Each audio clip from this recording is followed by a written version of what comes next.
주님께서 여러분과 함께 마테오가 전한 거룩한 복음입니다. 그때 예수님께서 수석 사제들과 백성의 원로들에게 말씀하셨다. 다른 비유를 들어보아라. 어떤 밭 임자가 포도밭을 일구어 울타리를 둘러치고 포도확을 파고 탑을 세웠다. 그리고 소작인들에게 내주고 멀리 떠났다. 포도철이 가까워지자 그는 자기 몫의 소출을 받아오라고 소작인들에게 종들을 보냈다. 그런데 소작인들은 그들을 붙잡아 하나는 매질하고 하나는 죽이고 하나는 돌을 던져 죽이기까지 하였다. 주인이 다시 처음보다 더 많은 종을 보냈지만 소작인들은 그들에게도 같은 짓을 하였다. 주인은 마침내 내 아들이야 존중해 주겠지 하며 그들에게 아들을 보냈다. 그러나 소작인들은 아들을 보자 저자가 상속자다. 자, 저자를 죽여버리고 우리가 그의 상속 재산을 차지하자 하고 저희끼리 말하면서 그를 붙잡아 포도밭 밖으로 던져 죽여버렸다. 그러니 포도밭 주인이 와서 그 소작인들을 어떻게 하겠느냐? 그렇게 악한 자들은 가차없이 없애버리고 제때에 소출을 바치는 다른 소작인들에게 포도밭을 내줄 것입니다 하고 그들이 대답하자 예수님께서 그들에게 말씀하셨다. 너희는 성경에서 이 말씀을 읽어본 적이 없느냐? 집 짓는 이들이 내버린 돌, 그 돌이 모퉁이의 머릿돌이 되었네. 이는 주님께서 이루신 일, 우리 눈에 놀랍기만 하네. 그러므로 내가 너희에게 말한다. 하나님께서는 너희에게서 하나님의 나라를 빼앗아 그 소출을 내는 민족에게 주실 것이다. 수석사제들과 바리사이들은 이 비유를 듣고서 자기들을 두고 하신 말씀인 것을 알아차리고 그분을 붙잡으려고 하였으나 군중이 두려웠다. 군중이 예수님을 예언자로 여겼기 때문이다. 주님의 말씀입니다.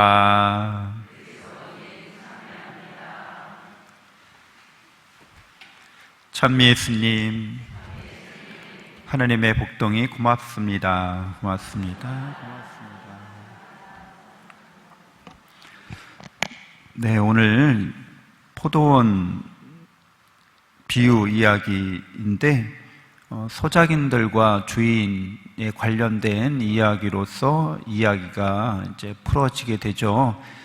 잘 알다시피 계약을 하게 되잖아요. 얼마큼 나에게 도지를 바치라고 소출을 바치라고 그렇게 계약을 하게 되고 그것에 따라서 충실히 계약을 이행하면 아무 문제가 없는데 또 여기서 나오는 주인은 굉장히 너그럽고 관대한 주인인 거죠. 미리 다 기반 시설을 해놓고 그냥 맡기고 온전하게 위임하고 자량권을 다 주고 떠난 거니까 눈치 볼 거 없고 뭐 간섭받지 않고 그리고 약속된 소출만 이제 몫으로 주인 몫으로 돌려주면 되는 거예요. 그래서 우리는 인생을 이렇게 하나님의 자비로운 은총에 따라서 생명을 받고 인생을 부여받았습니다. 그리고 우리는 모든 것의 관리자로서 위임받은 사람인 거죠.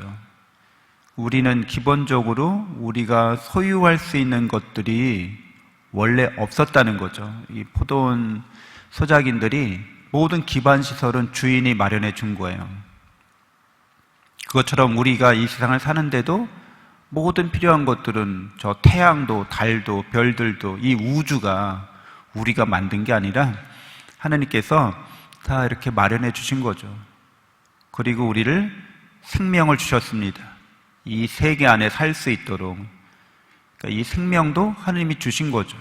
우리는 원래 무에 불과했으니까 우리가 이렇게 살아있는 존재가 됐다고 하는 것은 하나님께서 이 세상을 우리에게 위임해 주신다는 거죠. 맡겨 주신다는 거죠. 그래서 우리는 이 세상에 대해서 관리자로서 충직성이 요구됩니다. 절대로 우리가 소유할 수 있는 것들이 아닌 거죠. 내 생명도 내게 아닌 거죠. 내가 내 생명을 만든 것도 아니고 이 세상을 만든 것도 아니고 우리는 부르심 받은 거예요. 그리고 우리는 위임 받은 거예요. 우리는 다 선물 받은 거죠. 그래서 우리는 충직한 관리자로서 이 세상을 살아갈 뿐입니다. 우리는 재산도 생명도 가족도 어떤 것도 실질적으로는 내 것이다 라고 감히 주장할 수가 없습니다. 다 하느님 거잖아요. 그래서 우리는 아무것도 사실 가진 게 없고 가질 수도 없습니다. 그래서 잠시 맡아서 관리하고 있을 뿐이죠. 건강도 이렇게 우리의 청춘도 또 거기에 따르는 여러 가지 우리 사회적으로 우리가 하고 있는 모든 일들도 영원 불변하게 그게 내 것이다 라고 말할 수 없습니다. 아무것도. 우리는 충직한 관리자여야 하는데 하느님께서는 그러면은 우리는 아무것도 없는 거고 아무것도 우리의 소유가 될 수 없는 거라면 너무 좀 허하잖아요. 그래서 하나님께서는 당신 자신을 우리에게 주시는 거죠. 하나님께서 당신을 우리에게 주신다고 하는 것은 그분이 정말 소유할 수 있는 것을 소유하게 해주시는 거죠.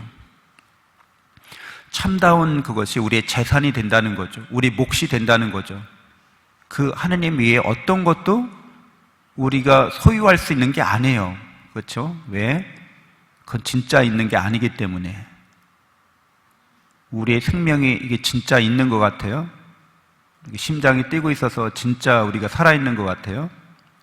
여기 이 마이크나 이 강론대가 정말 있는 것 같아요. 현대 과학자들은 옛날에 철학자들이나 종교인들이, 현자들이 이 세계가 실제하는 게 아니라고 이야기를 해왔어요. 근데 우리는 믿기지가 않잖아요. 여기 있는데 뭘 진짜 이게 없다고? 말도 안 돼 그랬어요. 근데 현대 과학자들이 밝혀낸 거에 따르면 진짜 있는 게 아니라는 게 맞다는 거예요. 이게 어떻게 있는 거냐? 확률로 있다는 거예요. 확률. 주사위를 던지면 1이 나올 수 있고 2가 나올 수 있고 3, 4, 5, 6 6개 숫자 중에 하나가 나올 수 있는 확률이 있잖아요. 근데 놀랍게도 이 모든 것들이 그렇게 확률적으로 아주 기가 막히게 있어야 되는 그런 조건을 채우면서 계속 확률적으로 있다는 말이에요. 좀 어려워서 무슨 말인지 모르시겠죠? 그냥 우리는 이렇게 깜빡깜빡 하고 있다는 거예요. 지금도 이렇게 조명기구에 빛이 비춰오고 있지만 저거 실제로는 계속 깜빡깜빡 하고 있는 거거든요. 근데 너무 빠르게 깜빡깜빡해서 우리가 못 알아차리고 있는 거예요. 여러분 텔레비전 화면을 보면 이렇게 움직임이 이어서 이렇게 활동사진으로 보이잖아요. 실제로는 활동사진이 아니에요. 그것도 다 끊어져 있는 거예요. 근데 너무 많이 끊어져 있어서 그것도 깜빡깜빡 하고 있는 건데 너무 빨리 깜빡깜빡해서 우리가 그걸 못 알아차리고 그냥 이어져 있구나 이렇게 생각하는 거예요. 보여지는 거예요. 우리의 몸도 계속 깜빡깜빡 하고 있는데 너무 빠르게 깜빡깜빡해서 그냥 있는 것처럼 보여지는 거지 실제로는 있다 없다를 계속 이렇게 깜빡깜빡 하고 있어요. 모든 게 다 정말 계속 있는 게 아니라는 거예요. 과학자들이 밝혀낸 사실입니다. 그러니까 이 이야기가 우리에게 제시하는 바가 있죠. 아, 정말 있는 게 아니구나. 이거를 내가 그러니까 가지려고 하는 거는 가질 수가 없는 걸 가지려고 하는 거구나. 근데 하나님은 가질 수 있어요. 하나님은 또 우리에게 기꺼이 주시겠대요. 그 하나님을 소유한 사람이 바로 우리들 예수 그리스도를 믿는 사람들입니다. 그래서 하나님 안에서 내가 하나님을 소유한 사람으로서 영원한 생명과 행복이 내게 주어졌다는 것을 깨닫고 확신하고 그러한 믿음으로 이 세상을 잘 관찰해야 되는 거죠. 이게 성찰해야 됩니다. 자기 자신의 삶을, 자기 생명을, 또 가족과 이웃과 이 세상 내가 소유한 모든 것들이 실질적으로는 내 것이 아니라는 것들을 나에게 맡겨주신 것이라는 것을, 그래서 나에게 모든 것을 주시는 당신 자신마저 주시는 그 하나님의 사랑 안에서 이것들을 잘 관리할 뿐이라는 거죠. 잘 선영할 뿐이라는 거죠. 그래서 이런 자기 성찰 능력이 없으면 이제 헛된 것에 욕심을 부리고 헛된 희망을 품고 잘못된 길로 나갑니다. 그래서 이 포도원 소작인들이 그 포도원을 자기 소유라고 생각하는 거예요. 소유가 아닌데도. 그래서 그 진짜 주인을 죽이려고 한다는 거죠. 그래서 많은 경우에 사람들이 이렇게 자기가 충직한 관리자로서의 삶을 살아가지 않게 되는 우울을 범하는데, 하느님에 대해서, 세상에 대해서, 자기 자신에 대해서 성찰하지 않는다는 거죠. 자기를 성찰하지 않는 거는 자기의 본분을 벗어나게 합니다. 그래서 2차 세계대전 때 유태인들을 600만 명이나 이렇게 학살하는데 큰 그런 악행을 저지른 아이히히만이라는 사람이 있어요. 아이히히만은 포로소 소장이었는데 가스실에서 수많은 사람들을 죽였거든요. 근데 자기는 공무원으로서 상부로부터 받은 지시를 충실하게 수행했을 뿐이다. 나는 죄가 없다. 이렇게 주장합니다. 그래서 그 주장에 대해서 물론 유죄 판결이 내려졌겠죠. 한나 이렌트라는 사람은, 이 사람 유태인이었는데 자신의 저서에서 그를 이렇게 단죄합니다. 그는 다른 사람의 입장에서 생각하는 능력을 사용하지 않았고 그게 그의 죄다. 이렇게 얘기합니다.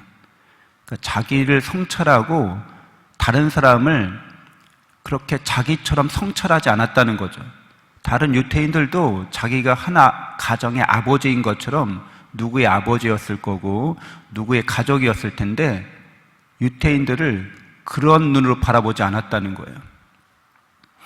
자기가 부여받은 책임과 역할에만 충실하고 자기가 진정 누구인지를 하느님으로부터 받은 이런 생명과 은총의 관리자라는 것을 망각하고 자기가 사회에서 받은 직분에만 충실하려고 했다는 거죠.